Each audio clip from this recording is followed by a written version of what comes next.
So, ladies and gentlemen, my name is Ramin Popal, and this is my story on how I went from less than $500 to making over $4 million online at the age of 24. I'm going to share this story with you today, hopefully inspire, motivate a lot of you guys watching this, and I'm going to share a lot of my pathway and what I was thinking, what I did, and for a lot of you guys, this will probably answer a lot of the questions that's running through your mind, and perhaps, as I said, it's just a light of motivation and inspiration for you guys to keep pushing through when hearing about my story. Now, firstly, I came to Australia at the age of 3. My parents migrated from a third world country. We came to Australia, and my dad got to work right away. He was working multiple jobs, from pigs delivery, taxi driver, security guard, retail worker, to put food on the table for us. My mom wasn't working at the time because she was taking care of me and my siblings. I have 2 brothers and 2 sisters, so we're a pretty big family. And coming to Australia kind of in the blind, and my dad attacking things to put food on the table for us, seeing how hard he was working was pretty eye-opening to see.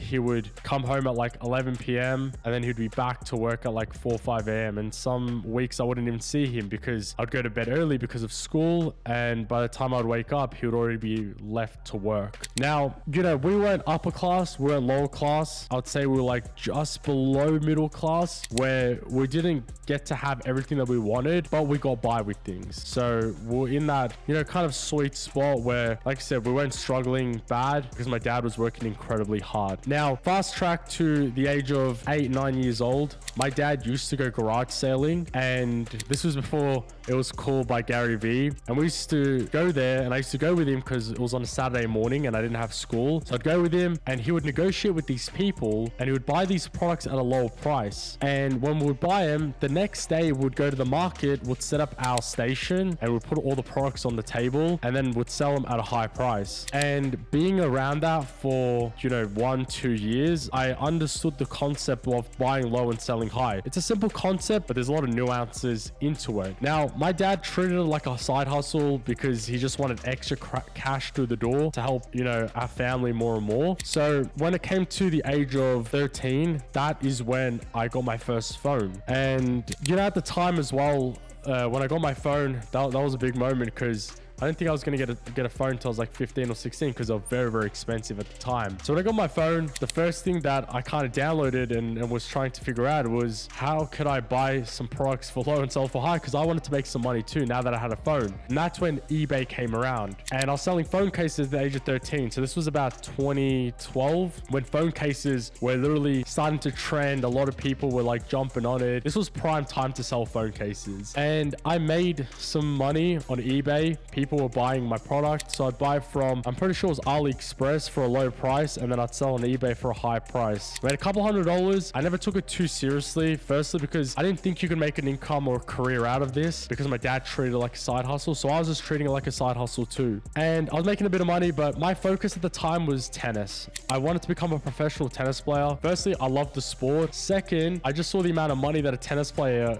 makes, and I was like, man, if I could make like $1 million, this would change my life, and I'd be able to change my family's life as well. But the funny part is I got into a rich man's sport when we didn't really have a lot of money. Like, tennis is a very, very expensive sport. If anyone is thinking about playing it, like, you need a lot of money, from like training, coaching, changing your strings on your racket, buying new rackets, shoes. Like, it's one of those sports that are much more pricey. Like with football, soccer, however you want to call it, you only need 1 pair of boots, 1 pair of shin guards, and honestly that can keep you going for like 2-3 years. Whereas tennis, you need to constantly be changing it every month. So I was playing tennis. High school was never a thing for me. I never did too well in high school. I just didn't like it. And there's a couple of reasons why I didn't like high school. Firstly, it's not that I wasn't book smart or I couldn't understand a lot of things. The information that I was learning in high school didn't make sense to me because I didn't know how it would be applicable in the future. And I kind of saw this cycle and understood this cycle. It's like you learn something, you memorize it, you do a test, and then you forget it. And in my head, I was like, okay, if you're so easily able to forget something once you've just memorized it, then that means that there is no use of that in the real world. For example, if you learn how to change a tire, you are not going to forget that, because that's a crucial skill that you need to learn in the real world. If you learn how to,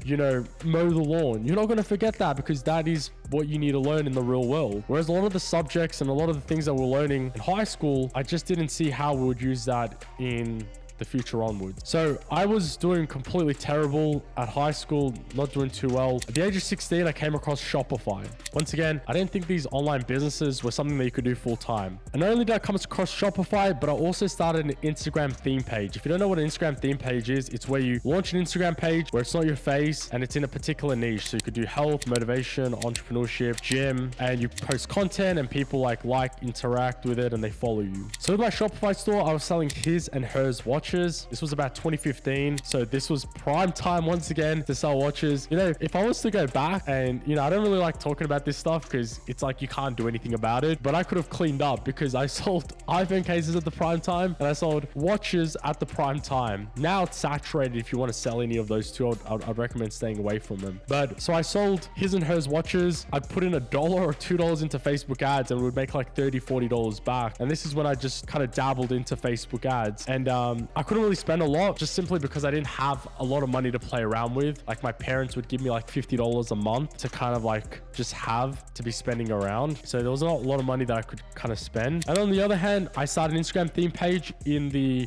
luxury niche, and slowly that page grew to like 8, 9,000, 10,000 followers. This is when the Instagram algorithm was very, very good, where you could grow very, very easily. And I had my first brand deals, like sponsorship on that page. I got paid like $300 on. So in my mind, I always knew these online businesses. I knew the potential of it, but I never knew that you could do it full time because my parents and teachers and everyone around me constantly pushed school, school, school. If you don't get an A, if you don't get a B, you're going to be a failure in life. You need to get a nice college degree, get a safe paying job, hover around $80,000 a year, then get a mortgage, then get married. That was all that was pushed on me. I didn't really know about this outside world because even when you think about online businesses and all these guys being CEOs, for me, I was like, if you want to be CEO, you're going to be like 40 years old. Like I didn't think a 20, 21 year old could have 30, 35 staff. I'm going to get to that in just a second. So I had all these limiting beliefs because of the people that were around me. And the difference between where you are today and where you want to get to is just the information gap.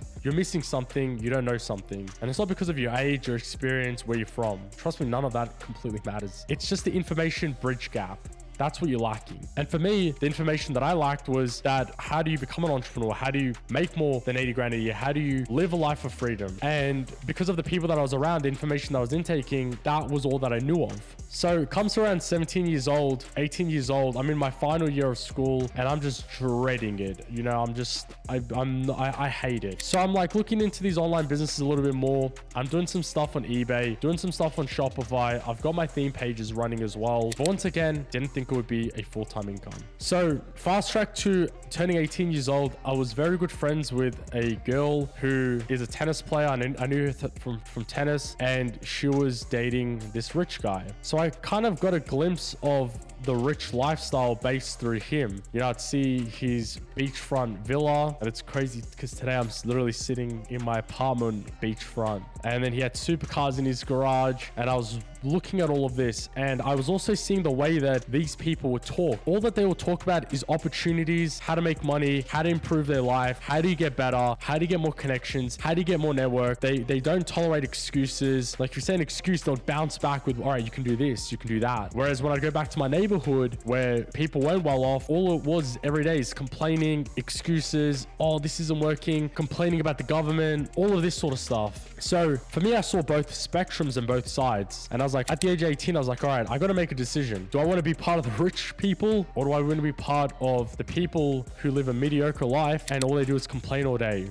And this is when I started my clothing brand on through Shopify. Gym was something that I was very passionate about. I was going gym like 2-3 hours a day, working out all the time. So I was like, this is something that I want to get into. The gym clothing brand completely collapsed. It didn't do well. We ordered stock. I've had to borrow money from my brother to launch this out. My theme pages were blowing up. We're doing very, very well. And at this time, I got into a university degree that I had to do because my parents gave me no other options, but they wanted me to go to university. And rightfully so. I had nothing to prove of myself. This is the only route that I knew. And I was not ready to tell them that I could just drop out and focus on this full time when I haven't made anything for it. So during university, I got into university, by the way, because the degree that I was getting into didn't require a score from high school, because I got one of the worst grades in the whole country on my exams. And because I didn't study, I didn't do anything of that caliber. So getting to university, I'm around all these people in my class, and they're watching me build my online business, run my agency, and do a theme page. I started a social media marketing agency as well. I learned Facebook ads, Instagram ads, how to grow on social media. I knew how to grow on social media because I grew the theme pages. So I'm like, right, I got all these skills. And that's when I came across SMA through a couple of YouTubers. I'm like, right, I'm going to dive into this. So my university classmates are all watching me do this, and they're all like, what is this online business stuff? What are you doing? Bear in mind, today entrepreneurship is very, very cool. Everyone's doing it. 5 years ago, no one knew what it was. No one had any idea of what you could do, what you could accomplish. So they were watching me like I was crazy. What are you doing? What are you doing on your laptop? And I'm like,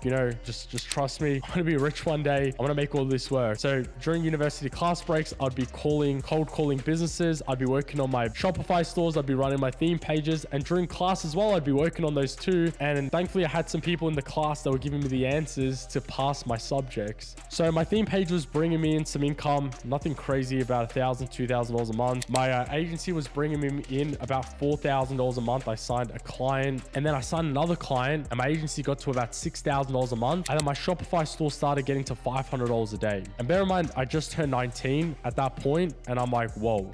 And the moment for me when I dropped out of university college is when I was in class and my phone was blowing up with Shopify notifications, and I was signing clients, and I was like, why am I in this miserable box of a room, learning the most outdated information, studying a degree that I don't even want to study, all to get into $50,000 into debt, to be in a salary of around $60,000, $70,000 a year, slaving away, maybe going on one vacation a year. And at that point, I left the classroom that day. I walked straight to the coordinator and I told him that, hey, I'm out, I'm done, I'm dropping out. I signed the paper. The day that I walked through those doors, it felt like 100 kilos fell off my shoulders, but it was also the scariest moment of my life, because for the first time, I just felt like there's nothing that I can fall back on. And I was like, this is it. So I cut off all my friends. I shut down everything and I went straight into my bedroom. I locked the door and I started working. I started grinding away and I started chipping away. And a lot of my friends were like, Ramin, why aren't you coming partying with us? Why aren't you coming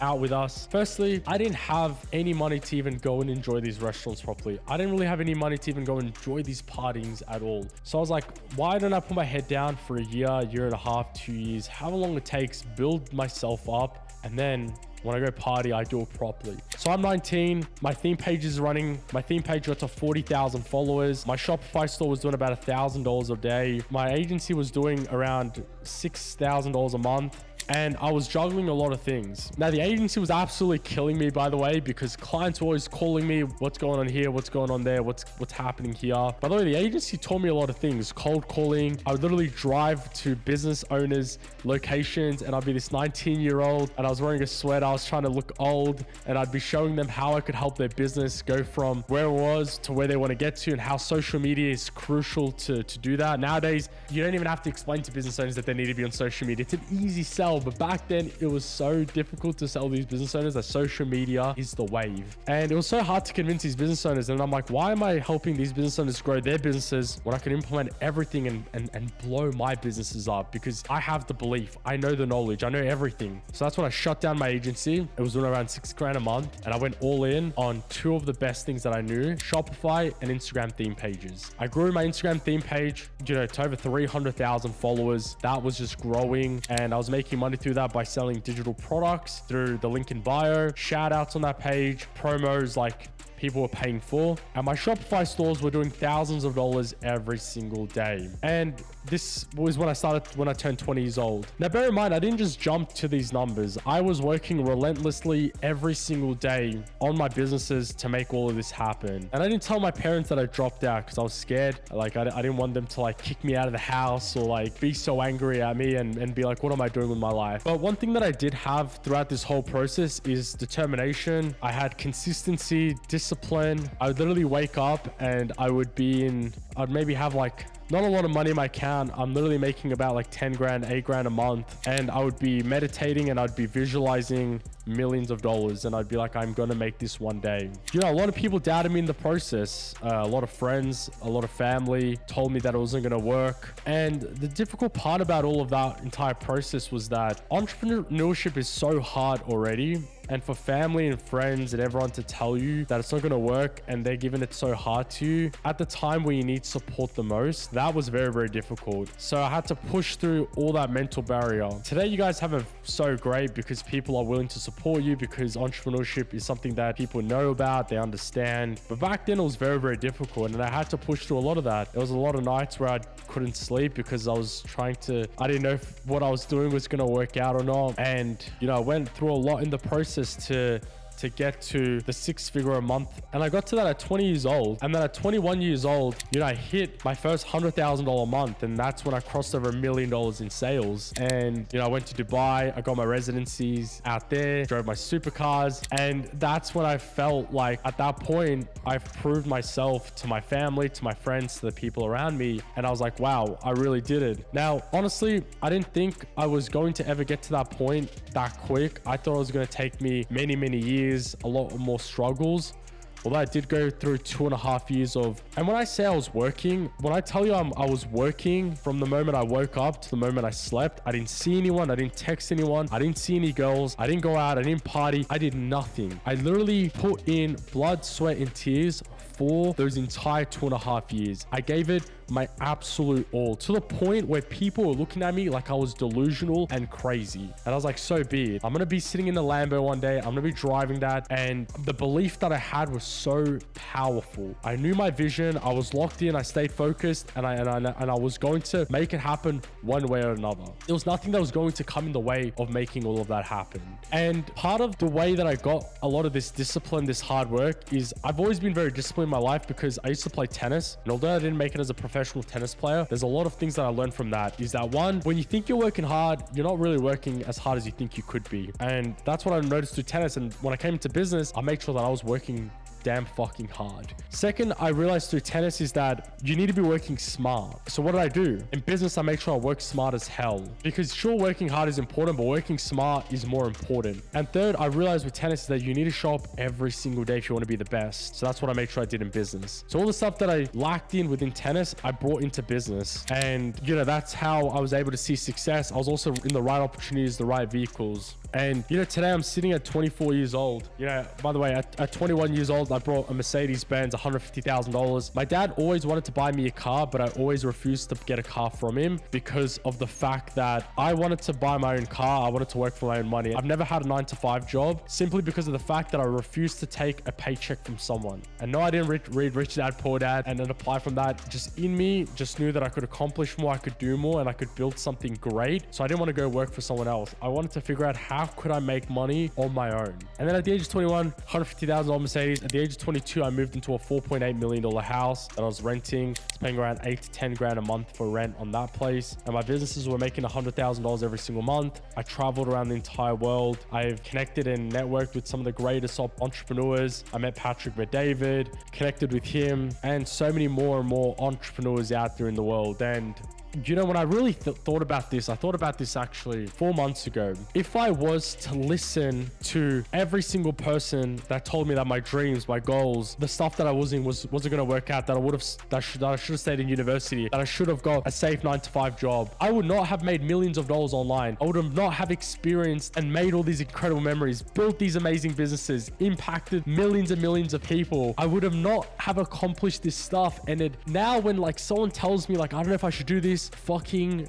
do it. Please Go ahead and give it your absolute all. Do not let anyone tell you that you cannot accomplish your goals and your fucking dreams. I'm 24. I've done millions and millions of dollars online. I've built amazing businesses. I've traveled around the entire world. I've stayed at the nicest resorts. I've flown first class. I've driven supercars. I've bought a $200,000 car. I live in an oceanfront view apartment. I have a private lift in my room. I have a private driver. I've been able to take care of my family. I've given opportunities to friends. I currently have over 35 staff on payroll, and I'm 24 years old, and I would have not accomplished any of this if I had listened to a friend of mine that so-and-so is a friend telling me that that what I was doing wasn't going to work. So if you want to accomplish something, if you want to do something, you have a vision, you know what you need to do it, because what you see, someone else will not see that. And that's what I've realized as well, is just because I want to make $1 million doesn't mean the other person wants to make it. They might not even be able to comprehend that or even understand that. So you have a vision, stay locked in. And that's some of the best piece of advice that I can give you. And to keep attacking life, keep progressing. You're capable of achieving more than you think, and don't let anyone